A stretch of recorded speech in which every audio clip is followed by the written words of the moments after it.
क्या पता डॉक्टर ने सचमुच बेड रेस्ट के लिए कहा भी है या सागर और सुहानी मुझसे झूठ बोल रहे हैं। आजकल की बहुएं प्रेग्नेंट क्या होती हैं, अपनी सास को ही काम वाली बना देती हैं।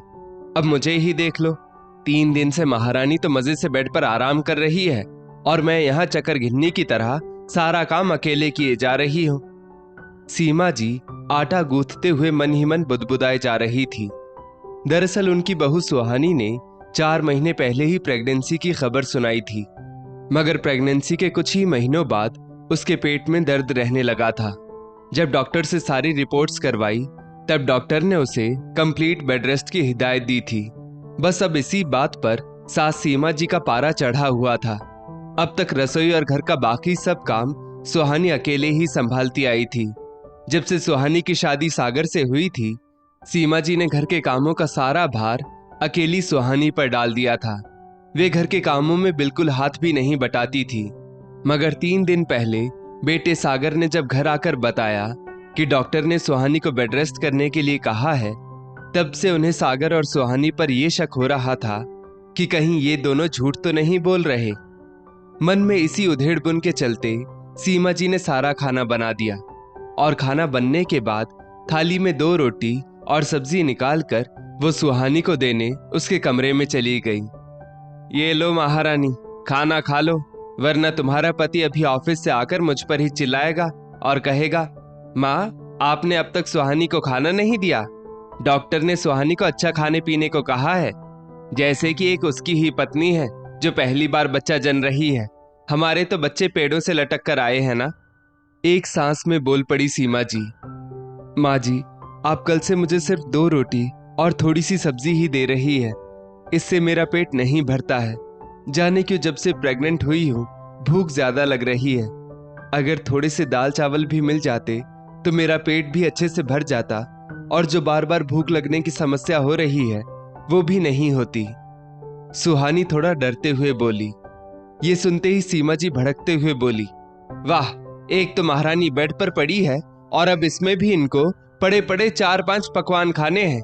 ये नहीं सोचती कि मैं कैसे सारा काम अकेले मैनेज कर रही हूँ। और हाँ, प्रेगनेंसी में ज्यादा खाना अच्छी बात नहीं। ज्यादा खाना खाने से तुम्हारा पेट बहुत बड़ा हो जाएगा और बच्चा भी बड़ा पैदा होगा, समझी? इसलिए ये ज्यादा खाना खाने की जिद छोड़ और जो मिलता है उसे ही खुशनसीबी समझकर खा ले। क्या पता दोनों पति पत्नी मिलकर बेड रेस्ट का बहाना बना रहे हैं या सच बोल रहे हैं। मुझसे तो इतना ही खाना बनेगा, अब खाना है तो खाओ। पढ़ी लिखी सुहानी को सास की ऐसी बातें बिल्कुल समझ में नहीं आ रही थी। वो अच्छे से जानती थी कि उसको प्रेगनेंसी के इस समय में हेल्दी डाइट लेना बहुत जरूरी है, जिससे वो और बच्चा स्वस्थ रह सके। मगर उसकी सास 2 दिन से उसे खाना भी बराबर नहीं दे रही थी और उन पर झूठ बोलने का आरोप लगा रही थी सो अलग। रात को जब सागर ऑफिस से घर आया तो सुहानी ने सीमा जी की सारी बातें उसे बता दी। सागर बोला, सुहानी, मम्मी की आदत तो तुम जानती ही हो। उनको समझाना मतलब भैंस के आगे बीन बजाने जैसा है। एक काम करता हूं, मैं ही इस समस्या का कुछ ऐसा समाधान निकालता हूं जिससे सांप भी मर जाए और लाठी भी ना टूटे। सुहानी बोली, मतलब मैं कुछ समझी नहीं। सागर बोला, कुछ नहीं, मैं कल ही समस्या का समाधान निकाल लूंगा। दूसरे दिन सागर ऑफिस से आते हुए बहुत सारे ड्राई फ्रूट्स और हेल्दी डाइट वाली चीजें ले आया। आधा सामान उसने सीमा जी को घर के लिए पकड़ाया और बाकी आधा सामान वो सुहानी के लिए कमरे में ले आया और बोला, सुहानी, अब जब भी तुम्हें भूख लगे तुम ये सब खा लेना। सुहानी काजू बादाम किशमिश और मेवे देखकर बहुत खुश हुई और बोली, थैंक यू सागर, ये सब अभी इस हालत में मेरे बच्चे के लिए बहुत जरूरी था। सागर बोला, सुहानी, ये बच्चा जितना तुम्हारा है उतना मेरा भी तो है, इसका ध्यान हम दोनों को मिलकर रखना है।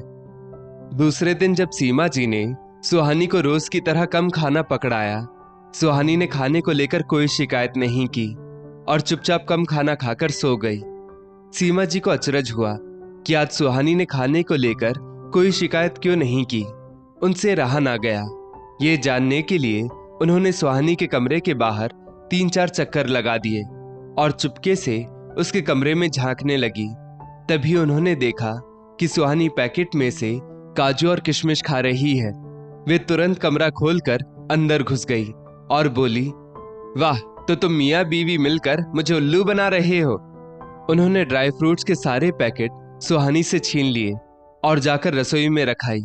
फिर वापस सुहानी के कमरे में आकर बोली, यहाँ बेटा भर भर कर काजू किशमिश मेवे खिला रहा है उसकी पत्नी को, और मैं बस रसोई में काम करने के लिए हूँ। सुहानी एकदम रुआंसी हो गई, जैसे किसी ने उसकी चोरी पकड़ ली हो। मगर वो भी क्या करती, भूख पर कैसे कंट्रोल करती, वो भी इस अवस्था में। थोड़ी देर में सागर ऑफिस से आ गया। सीमा जी बोली, तू भी बहू के बहकावे में आ गया। आज चुपके चुपके उसके लिए मेवे किशमिश ला रहा है। कल के दिन चुपके से ये घर जायदाद भी उसके नाम कर देगा और हमें भी घर से निकाल देगा। यही दिन देखने के लिए बड़ा किया था क्या तुझे? सागर बोला, माँ, बात का बतंगड़ क्यों बना रही हो? मैं घर के लिए भी तो ड्राई फ्रूट्स लाया हूँ, अकेले सुहानी के लिए तो नहीं लाया ना। और वो भी तुम इसे खाना देने में कंजूसी ना करती तो ऐसे चुपके से मुझे ड्राई फ्रूट्स उसके कमरे में ना रखने पड़ते। डॉक्टर ने उसे बेड रेस्ट और अच्छा खाना खाने की सलाह दी है, मगर तुम तो बस इसे अच्छे से ताने दे रही हो, खाना नहीं। और हाँ माँ, ये लो, सुहानी की सारी रिपोर्ट्स देख लो। सागर कबर्ड में से सुहानी की रिपोर्ट्स निकालते हुए बोला, चाहे तो किसी प्रेगनेंसी के डॉक्टर को दिखा दो। सुहानी को डॉक्टर ने कंप्लीट बेड रेस्ट बोला है। हम घर में ऐसा झूठ क्यों बोलेंगे? आपसे सिर्फ आगे के बचे हुए कुछ महीने नहीं निकाले जा रहे। सुहानी को कम खाना दोगी तो इस पर और बच्चे पर क्या असर पड़ेगा, माँ जानती भी हैं आप। सीमा जी बोली, अब समझी, तू ये बहू की भाषा बोल रहा है। अब तू हमारा बेटा कम, इसका पति ज्यादा हो गया है। तेरी पत्नी माँ बनने वाली है, मगर मैं तो एक माँ हूं, समझा? ये सब दृश्य सीमा जी के पति राजकिशोर जी गेट से देख रहे थे। वे अंदर आए और बोले, भाग्यवान, ये सब क्या सुन रहा हूं मैं?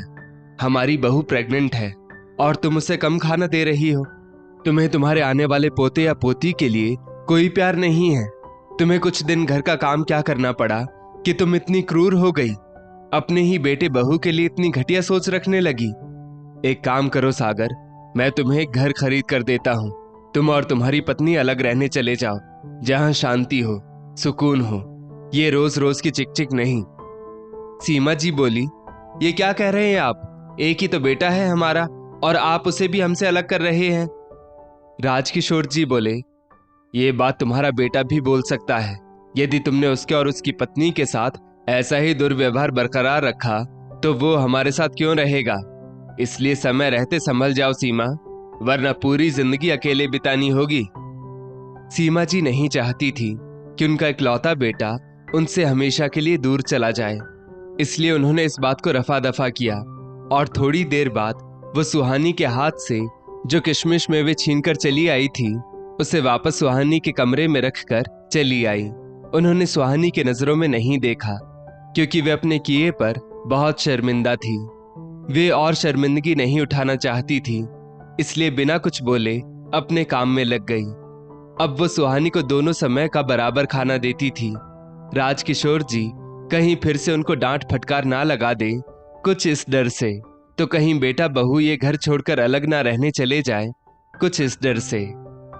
दोस्तों, कुछ सास ऐसी ही हरकतें करके बेटे बहू को अपने से अलग रहने पर मजबूर कर देती है और फिर उनके अलग हो जाने के बाद सारा इल्जाम भी उन्हीं पर लगाती है और खुद बेचारी बनती है। यहाँ तो सीमा जी वक्त रहते संभल गई, मगर आज भी सैकड़ों ऐसी सास मौजूद हैं जिन्हें वक्त रहते बदलने की जरूरत है। इस स्टोरी को लेकर आपकी क्या राय है, नीचे कमेंट करके जरूर बताइएगा। और ऐसी ही और भी बेहतरीन वीडियोस के लिए हमारा पेज जरूर फॉलो करें। धन्यवाद।